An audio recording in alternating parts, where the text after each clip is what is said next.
يا أيها الذين آمنوا لا تسألوا عن أشياء إن تبد لكم تسؤكم وإن تسألوا عنها حين ينزل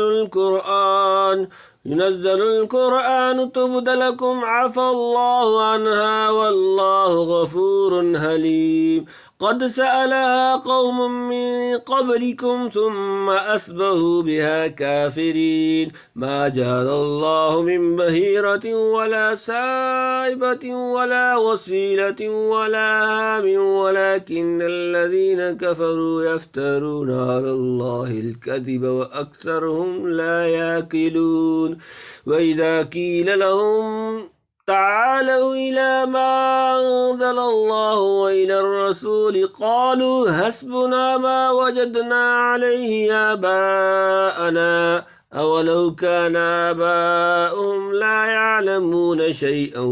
ولا يهتدون يا أيها الذين آمنوا عليكم أنفسكم لا يضركم من ضل إذا اهتديتم إلى الله مرجعكم جميعا فينبئكم بما كنتم تعملون يا أيها الذين آمنوا شهادة بينكم إذا حضر أحدكم الموت حين الوصية اثنان ذوى عدل منكم أو آخران من غيركم إن أنتم ضربتم في الأرض فأصابتكم مصيبة الموت تحبسونهما من بعد الصلاة فيقسمان بالله إن ارتبتم لا نشتري به ثمنا ولو كان ذا قربى ولا نكتم شهادة الله إنا إذا لمن الآثمين فإن عثر على أنهم استحقا إثما فآخران يقومان مقامهما من الذين استحق عليهم الأوليان فيقسمان بالله لشهادتنا أحق من شهادتهما وما اعتدينا إنا إذا لمن الظالمين ذلك أدنى أن يأتوا بالشهادة على وجهها ويخافوا أن ترد أيمان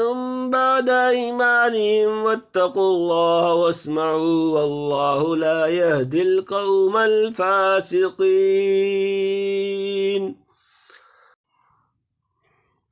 يا أيها الذين آمنوا لا تسألوا عن أشياء إن تبد لكم تسؤكم وإن تسألوا عنها حين ينزل القرآن تبد لكم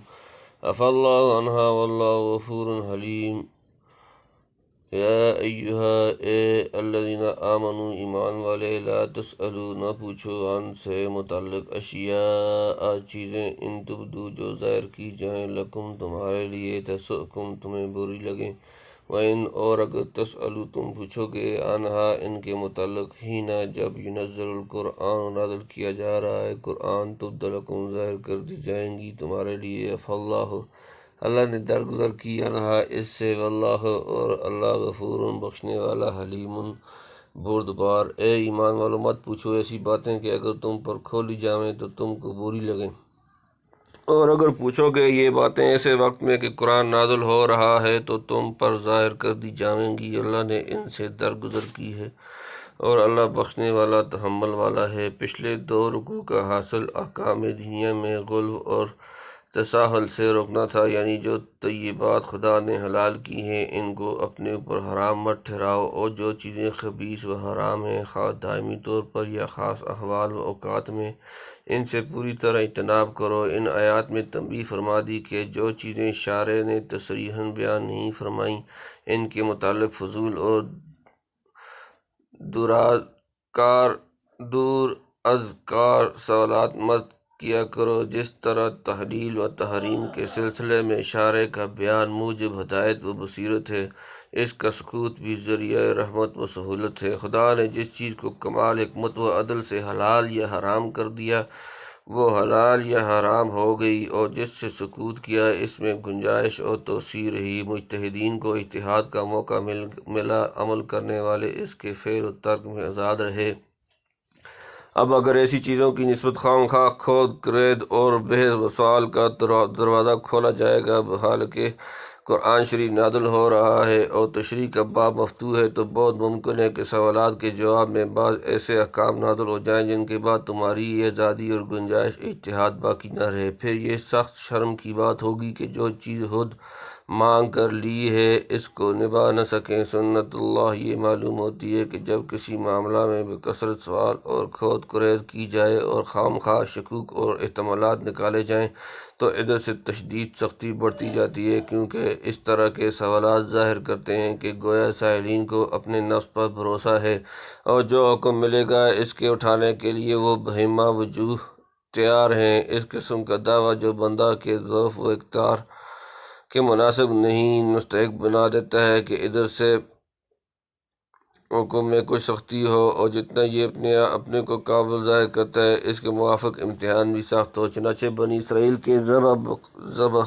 بقرہ والے قصہ میں ایسا ہی ہوا۔ حدیث میں ہے کہ نبی کریم صلی اللہ علیہ وسلم نے ارشاد فرمایا کہ اے لوگو، خدا نے تم پر حج فرض کیا ہے۔ ایک شخص بول اٹھا، کیا ہر سال یا رسول اللہ صلی اللہ علیہ وسلم؟ فرمایا، اگر میں ہاں کہہ دیتا تو ہر سال واجب ہو جاتا۔ پھر تم ادا نہ کر سکتے، جس چیز میں تم کو آزاد چھوڑ دوں تم بھی مجھ کو چھوڑ دو۔ ایک حدیث میں فرمایا کہ مسلمانوں میں وہ شخص بڑا مجرم ہے جس کے سوالات کی بدولت ایسی چیزیں حرام کی گئیں جو حرام نہ تھیں۔ بہرحال یہ آیت احکام شرعیہ کے باب میں اس طرح کے دور اذکار اور بے ضرورت سوالات کا دروازہ بند کرتی ہے۔ باقی بعض احادیث میں جو یہ مذکور ہے کہ کچھ لوگ نبی کریم صلی اللہ علیہ وآلہ وسلم سے جزئی واقعات کے متعلق لاکھ سوال کرتے تھے، ان کو روکا گیا۔ وہ ہماری تقریر کے مخالف نہیں۔ ہم لا تسألوا عن اشیاء میں اشیاء کو عام رکھتے ہیں جو واقعات و احکام دونوں کو شامل ہے، اور تسؤکم میں بھی جو برا لگنے کے معنی پر مشتمل ہے تعمیم رکھی جائے۔ حاصل یہ ہوگا کہ نہ احکام کے باب میں فضول سوالات کیا کرو اور نہ واقعات کے سلسلہ میں، کیونکہ ممکن ہے جو جواب آئے وہ تم کو ناگوار ہو۔ مثلاً کوئی سخت حکم آئے یا کوئی قید بڑھ گئی یا ایسے واقعہ کا اظہار ہوا جس سے تمہاری فضیحت ہو یا بیہودہ سوالات پر ڈانٹ بتلائی گئی، یہ سب احتمالات تسؤکم کے تحت میں داخل ہیں۔ باقی ضروری بات پوچھنے یا شبہ ناشی عن دلیل کے رفع کرنے میں کوئی مذائقہ نہیں۔ یا تو مراد یہ ہے کہ ان اشیاء سے درگزر کی، یعنی جب خدا نے ان کے متعلق کوئی حکم نہ دیا تو انسان ان کے بارے میں آزاد ہے، خدا ایسی چیزوں پر گرفت نہ کرے گا۔ چنانچہ اسی سے بعض علماء اصول نے یہ مسئلہ نکالا ہے کہ اصل اشیاء میں اباحت ہے، اور یہ کہ ان فضول سوالات سے جو پہلے کر چکے ہو اللہ نے درگزر کی آئندہ احتیاط رکھو۔ قد سألها قوم من قبلكم ثم اصبحوا بها کافرین۔ قد سألها اس کے متعلق پوچھا، قوم نے قوم من قبلکم تم سے قبل، ثم پھر اصبحوا وہ ہو گئے بہا اس سے کافرین انکار کرنے والے منکر۔ ایسی باتیں پوچھ چکی ہے ایک جماعت ان سے پہلے، پھر ہو گئے ان باتوں سے منکر۔ حدیث صحیح میں ہے کہ پہلی قومیں کثرت سوال اور انبیاء سے اختلاف کرنے کی بدولت ہلاک ہوئیں۔ ما جعل اللہ من بحیرۃ ولا سائبۃ ولا وصیلۃ ولا حام ولکن الذین کفروا یفترون علی اللہ الکذب واکثرهم لا یعقلون۔ ما جعل نہیں بتایا اللہ من بحیرۃ بحیرہ، ولا اور نہ سائبۃ سائبہ، ولا اور نہ وصیلۃ وصیلہ، ولا حام اور نہ حام، ولیکن اور لیکن الذین کفروا جن لوگوں نے کفر کیا، یفترون وہ بہتان باندھتے ہیں اللہ پر الکذب جھوٹے، اکثرهم اور ان کے اکثر لا یعقلون نہیں رکھتے عقل۔ نہیں مقرر کیا اللہ نے بحیرہ اور نہ صاحبہ اور نہ وسیلہ اور نہ حامی، لیکن کافر باندھتے ہیں اللہ پر بہتان اور ان میں اکثروں کو عقل نہیں۔ بحیرہ صاحبہ وسیلہ حامی یہ سب زمانہ جاہلیت کے رسوم و شائع سے متعلق ہیں۔ مفسرین نے ان کی تفسیر میں بہت اختلاف کیا ہے، ممکن ہے ان میں سے ہر ایک لفظ کا اطلاق مختلف صورتوں پر ہوتا ہو۔ ہم صرف سعید بن المسیب کی تفسیر صحیح بخاری سے نقل کرتے ہیں۔ بحیرہ جس جانور کا دودھ بتوں کے نام کر دیتے ہیں، کوئی اپنے کام میں نہ لاتا تھا۔ صاحبہ جو جتنا بتوں کے نام پر ہمارے زمانے کے سانڈ کی طرح چھوڑ دیا جاتا تھا، وسیلہ جو اونٹنی مسلسل مادہ بچے جن درمیان میں نر بچہ پیدا نہ ہو، اسے بھی بتوں کے نام پر چھوڑ دیتے تھے۔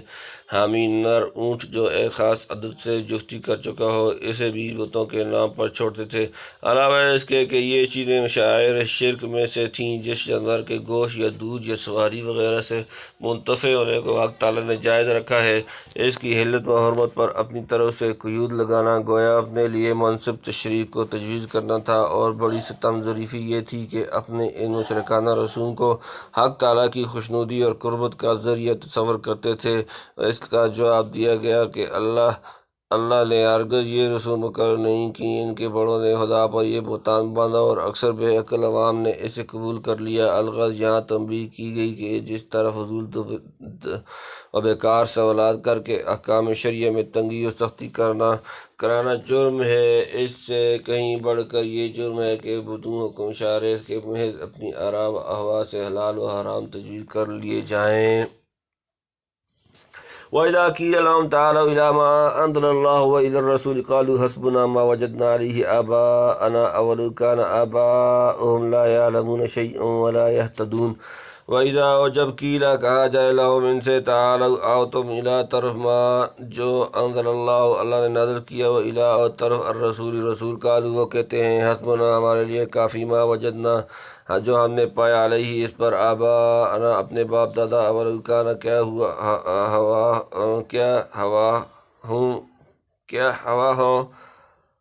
آباؤہم ان کے باپ دادا، لا نہ یعلمون جانتے ہوں، شیئاً کچھ، ولا یہتدون اور نہ ہدایت یافتہ ہوں۔ اور جب کہا جاتا ہے ان کو آؤ اس کی طرف جو کہ اللہ نے نازل کیا اور رسول کی طرف، تو کہتے ہیں ہم کو کافی ہے وہ جس پر پایا ہم نے اپنے باپ دادوں کو، بھلا اگر ان کے باپ دادے نے کچھ علم رکھتے ہوں اور نہ کچھ علم رکھتے ہوں اور نہ راہ جانتے ہوں تو بھی ایسا ہی کریں گے۔ جاہلوں کی سب سے بڑی وجہ یہی ہوتی ہے کہ جو کام باپ دادا سے ہوتا آیا ہے اس کا خلاف کیسے کریں۔ ان کو بتلایا گیا کہ اگر تمہارے اسلاف بے عقلی بھی یا بے راہی سے کار ہلاکت میں جا گرے ہوں تو کیا پھر بھی تم انہی کی راہ چلو گے؟ حضرت شاہ صاحب لکھتے ہیں، باپ کا حال معلوم ہو کہ حق کا تابع اور صاحب علم تھا تو اس کی راہ پکڑے، نہیں تو عبث ہے، یعنی کیف ما اتفق، ہر کسی کی کو رانہ تقلید جائز نہیں۔ یا ایھا الذین آمنوا علیکم انفسکم لا یضرکم من ضل اذا اہتدیتم الی اللہ مرجعکم جمیعا فینبئکم ما کنتم تعملون۔ یا ایھا اے الذین آمنوا ایمان والے، علیکم تم پر، انفسکم اپنی جانیں، لا یضرکم نہ نقصان پہنچائے گا، من جو ضل گمراہ ہوا، اذا جب اہتدیتم ہدایت پر ہو، الی اللہ اللہ کی طرف، مرجعکم تمہیں لوٹنا ہے، جمیعا سب، فینبئکم پھر وہ تمہیں جتلا دے گا، بما جو کنتم تعملون تم کرتے تھے۔ اے ایمان والو تم پر لازم ہے فکر اپنی جان کا، تمہارا کچھ نہیں بگاڑتا جو کوئی گمراہ ہوا، جب کہ تم ہوئے راہ پر، اللہ کے پاس لوٹ کر جانا ہے تم سب کو، پھر وہ جتلاوے گا تم کو جو کچھ تم کرتے تھے۔ یعنی اگر کفار، رسوم شرکیہ اور آباء و اجداد کی اندھی تقلید سے باوجود اس قدر نصیحت و فہمائش کے باز نہیں آتے تو تم زیادہ اس غم میں مت پڑو، کسی کی گمراہی سے تمہارا کوئی نقصان نہیں، بشرطے کہ تم سیدھی راہ پر چل رہے ہو۔ سیدھی راہ یہی ہے کہ آدمی ایمان و تقوی اختیار کرے، خود برائی سے رکے اور دوسروں کو روکنے کی امکانی کوشش کرے، پھر بھی اگر لوگ برائی سے نہ رکیں تو اس کا کوئی نقصان نہیں ہے۔ شاید سے یہ سمجھ لینا کہ جب ایک شخص اپنا نماز روزہ ٹھیک کر لے تو امر بالمعروف چھوڑ دینے سے اسے کوئی مضرت نہیں ہوتی، سخت غلطی ہے۔ لفظ ابتدائی امر بالمعروف وغیرہ تمام وظائف ہدایت کو شامل ہے۔ اس آیت میں گو روئے سخن بظاہر مسلمانوں کی طرف ہے، لیکن ان کفار کو بھی متنبہ کرنا ہے جو باپ دادا کی کورانہ تقلید پر اڑے ہوئے تھے، یعنی اگر تمہارے باپ دادا رائے حق سے بھٹک گئے تو ان کی تقلید میں اپنے کو جان بوجھ کر کیوں ہلاک کرتے ہو؟ انہیں چھوڑ کر تم اپنی عاقبت کی فکر کرو اور نفع نقصان کو سمجھو۔ باپ دادا اگر گمراہ ہوں اور اولاد ان کے خلاف رائے حق پر چلنے لگے تو آباء و اجداد کی یہ مخالفت اولاد کو قطعاً مضر نہیں۔ یہ خیالات محض جہالت کے ہیں کہ کسی حال میں بھی آدمی باپ دادا کے طریقہ سے قدم باہر نہ رکھے گا تو ناک کٹ جائے گی۔ عقل مند کو چاہیے کہ انجام کا خیال کرے۔ سب اگلے پچھلے جب خدا کے سامنے اکٹھے پیش ہوں گے تب ہر ایک کو اپنا عمل اور انجام نظر آ جائے گا، یعنی جو گمراہ رہا اور جس نے راہ پائی، سب کے نیک و بد اعمال اور ان کے نتائج سامنے کے دیے جائیں گے۔ یا ایھا الذین آمنوا شہادۃ بینکم اذا حضر احدکم الموت حین الوصیۃ اثنان ذوی عدل منکم او آخران من غیرکم ان انتم ضربتم فی الارض فاصابتکم مصیبۃ الموت تحبسونہما من بعد الصلاۃ فیقسمان باللہ ان ارتبتم لا نشتری به ثمنا ولو کان ذا قربی ولا نکتم شہادۃ اللہ انا اذا لمن الآثمین۔ یا ایھا الذین آمنوا ایمان والے، شہادت گواہی بینکم تمہارے درمیان، اذا جب حضر آئے احدکم تم میں سے کوئی کسی کو، الموت موت، حین وقت، الوصیت وصیت، اثنان دو، ذوی عدل انصاف والے معتبر، منکم تم سے، او یا آخرانی اور دو، من سے، غیرکم تمہارے سوا، ان اگر انتم تم ضربتم فی الارض سفر کر رہے ہو زمین میں، فاصابتکم پھر تمہیں پہنچے مصیبت الموت موت، تحبسونہما ان دونوں کو روک لو، من بعد الصلاۃ نماز، فیقسمان دونوں قسم کھائیں، باللہ اللہ کی، ان اگر ارتبتم تمہیں شک ہو، لا نشتری ہم مول نہیں لیتے بھی اس کے عوض ثمن کوئی قیمت، ولو کان ہو ذا قربی رشتہ دار، ولا نکتم اور ہم نہیں چھپاتے، شہادت گواہی اللہ انا بے شک ہم، اذن اس وقت، لمن سے، الآثمین گناہگاروں۔ اے ایمان والو، گواہ درمیان تمہارے جب کہ پہنچے کسی کو تم میں موت وصیت کے وقت، وہ شخص معتبر ہونے چاہیے تم میں سے یا دو شاہد ہوں اور ہوں تمہارے سوا، اگر تم نے سفر کیا ہو ملک میں، پھر پہنچے تم کو مصیبت موت کی تو کھڑا کرو ان دونوں کو بعد نماز کے، وہ دونوں قسم کھاویں اللہ کی، اگر تم کو شبہ پڑے کہیں کہ ہم نہیں لیتے قسم کے بدلے مال، اگرچہ کسی کو ہم سے قرابت بھی ہو، اور ہم نہیں چھپاتے اللہ کی گواہی، نہیں تو ہم بے شک گناہگار ہیں۔ یعنی بہتر یہ ہے کہ باقی اگر دونوں ہوں یا معتبر نہ ہوں تب بھی وصی بنا سکتا ہے، اور گواہ سے مراد یہاں وصی ہے، اس کے اقرار و اظہار کو گواہی سے تعبیر فرما دیا، یعنی مسلمانوں میں سے، یعنی غیر مسلم، یعنی نماز عصر کے بعد کے وقت، وہ وقت اجتماع اور قبول کا ہے، شاید ڈر کر جھوٹی قسم نہ کھائیں، یا کسی نماز کے بعد یہ وصی جس مذہب کے ہوں، ان کی نماز کے بعد، یعنی جب خدا کے پاس سب کو جانا ہے تو جانے سے پہلے سب کام ٹھیک کر لو، اسی میں اسے ایک اہم کام ضروری امور کی وصیت اور اس کے متعلقات ہیں۔ ان آیات میں وصیت کا بہترین طریقہ تلقین فرمایا ہے، یعنی مسلمان اگر مرتے وقت کسی کو اپنا مال وغیرہ حوالے کرے تو بہتر ہے کہ دو معتبر مسلمانوں کو گواہ کرے، مسلمان اگر نہ ملیں، جیسے سفر وغیرہ میں اتفاق ہو جاتا ہے، تو دو کافروں کو وصی بنائے۔ پھر اگر وارثوں کو شبہ پڑ جائے کہ ان شخصوں نے کچھ مال چھپا لیا اور وارث دعویٰ کریں اور دعوے کے ساتھ شاید موجود نہ ہوں، تو وہ دونوں شخص قسم کھائیں کہ ہم نے انہیں چھپایا اور ہم کسی طمع یا قرابت کی وجہ سے جھوٹ نہیں کہہ سکتے، اگر کہیں تو گناہگار ہیں۔ فَإِنْ عُثِرَ عَلَىٰ أَنَّهُمَا اسْتَحَقَّا إِثْمًا فَآخَرَانِ يَقُومَانِ مَقَامَهُمَا مِنَ الَّذِينَ اسْتَحَقَّ عَلَيْهِمُ الْأَوْلَيَانِ فَيُقْسِمَانِ بِاللَّهِ لَشَهَادَتُنَا أَحَقُّ مِنْ شَهَادَتِهِمَا وَمَا اعْتَدَيْنَا إِنَّا إِذًا لَّمِنَ الظَّالِمِينَ۔ فَإِنْ پھر اگر عُثِرَ خبر ہو جائے، عَلَىٰ اس پر، أَنَّهُمَا کہ وہ دونوں، استحقا دونوں سزاوار ہوئے، اثمًا گناہ، فآخران تو دو اور، یقومان کھڑے ہوں، مقامہما ان کی جگہ، من سے، الذین وہ لوگ، استحق حق مارنا چاہا، علیہم ان پر، الاولیان سب سے زیادہ قریب، فیقسمان پھر وہ قسم کھائیں، باللہ اللہ کی، لشہادتنا کہ ہماری گواہی، حق کا زیادہ صحیح، من سے، شہادتہما ان دونوں کی گواہی، وما اور نہیں، اعتدینا ہم نے زیادتی کی، انا بے شک ہم، اذن اس صورت میں، لمن البتہ سے، الظالمین ظالم جمع۔ پھر اگر خبر ہو جائے کہ وہ دونوں حق بات دبا گئے تو دو گواہ اور کھڑے ہوں ان کی جگہ، ان میں سے کسی کے جن کا حق دبا ہے، جو سب سے زیادہ قریب ہوں میت کے، پھر قسم کھاویں اللہ کی کہ ہماری گواہی تحقیقی ہے پہلوں کی گواہی سے، اور ہم نے زیادتی نہیں کی، نہیں تو ہم بے شک ظالم ہیں۔ ایک ہو تب بھی مذائقہ نہیں، یعنی اگر قرائن و آثار سے اوصیاء کی قسم کا جھوٹ معلوم ہو اور وہ بذریعہ شہادت شرعی اپنی سچائی ثابت نہ کر سکے، تو میت کے وارثوں کو قسم دی جائے گی کہ ان کو اوصیاء کے دعوے کی واقعیت کا کوئی علم نہیں، اور یہ کہ ان کی گواہی اوصیاء کی گواہی سے زیادہ احق بالقبول ہے۔ ان آیات کی شان و نزول یہ ہے کہ ایک شخص بدیل نامی جو مسلمان تھا، دو شخصوں تمیم و عدی کے ساتھ جو اس وقت نصرانی تھے، بغرض تجارت ملک شام کی طرف گیا۔ شام پہنچ کر بدیل بیمار پڑ گیا۔ اس نے اپنے مال کی فہرست لکھ کر اسباب میں رکھ دی اور اپنے دونوں رفیقوں کو اطلاع نہ کی۔ مرد جب زیادہ بڑھا تو اس نے دونوں نصرانی رفقا کو وصیت کی کہ کل سامان میرے وارثوں کو پہنچا دینا۔ انہوں نے سب سامان لا کر وارثوں کے حوالے کر دیا، مگر چاندی کا ایک پیالہ جس پر سونے کا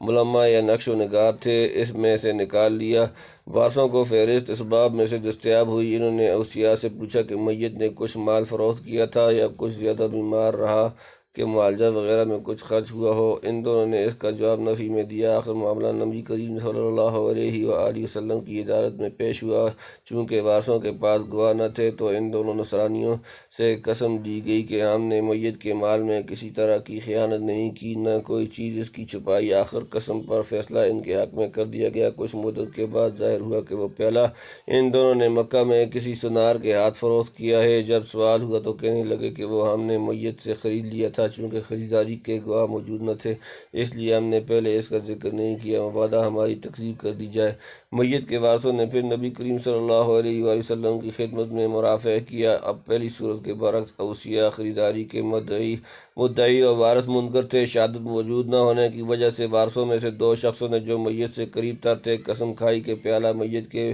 ملک تھا اور یہ دونوں نصرانی اپنی قسم میں جھوٹے ہیں۔ چنانچہ جس قیمت پر انہوں نے فروخت کیا تھا 1000 درہم، وہ وارثوں کو دلائی گئی۔ ذَلِكَ أَدْنَىٰ أَن يَأْتُوا بِالشَّهَادَةِ